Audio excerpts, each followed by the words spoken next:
আজকে দেখাবো তোমাদের মটর পনির।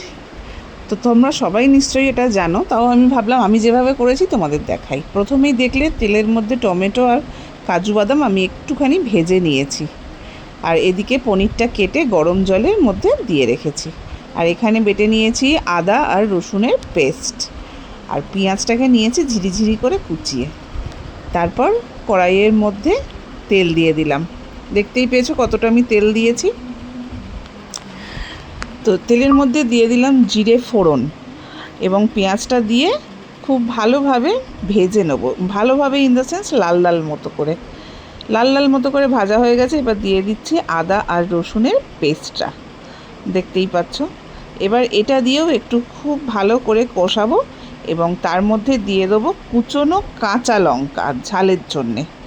ঠিক আছে, তো কুচনো কাঁচা লঙ্কাটা দেওয়ার পরেও আরও আমি বেশ কিছুক্ষণ এটাকে সুন্দর করে পুরো ভালো করে একদম নেড়ে নেবো। তারপর গুঁড়ো মশলাগুলো দেবো, জিরে, ধনে আর হলুদ। এই তিনটে গুঁড়ো মশলা আমি দিয়েছি এবং এইটা দেওয়ার পরেও এটাকে খুব ভালোভাবে নেড়ে চেড়ে একদম মিশিয়ে নিচ্ছি। দেন আমি দিয়ে দিলাম টক দই। ইয়েস, টক দই দেওয়ার পরেও এটাকে খুব সুন্দর করে আমি দেখবে মিশিয়ে নিচ্ছি। এই দেখো, এক হাতে ফোন আর এক হাতে রান্না করছি বলে এইখানটা একটুখানি ভিডিওটা দেখো ঘুরে গেছে কেমন। যাই হোক, তোমরা বুঝে নিও।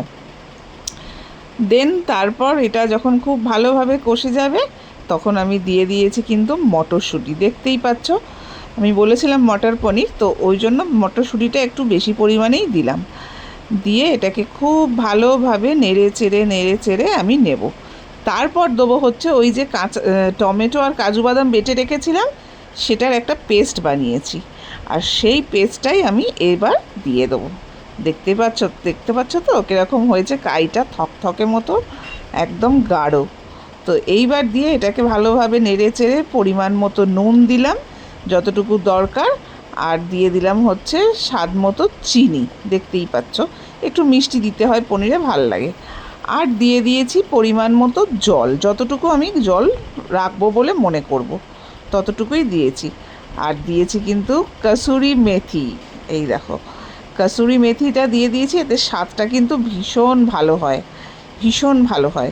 এবার সব কিছু দিয়ে একটুখানি ভালো করে ফুটিয়ে নিয়ে একদম শেষে আমি দেব কিন্তু হচ্ছে সেই যে টুকরো করে কেটে রাখা জলে ভিজিয়ে রাখা পনিরগুলো। আমি কিন্তু পনিরটা এখানে ভাজিনি, তোমরা দেখতেই পাচ্ছ পনিরটা কিন্তু একদম ফ্রেশ সাদা আছে।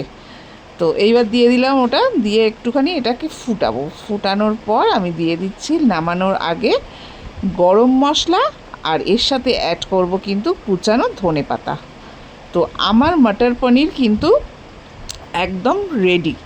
আমি এইভাবে মটর পনিরটা করেছিলাম, সবাই খেয়ে বলেছিল দুর্দান্ত।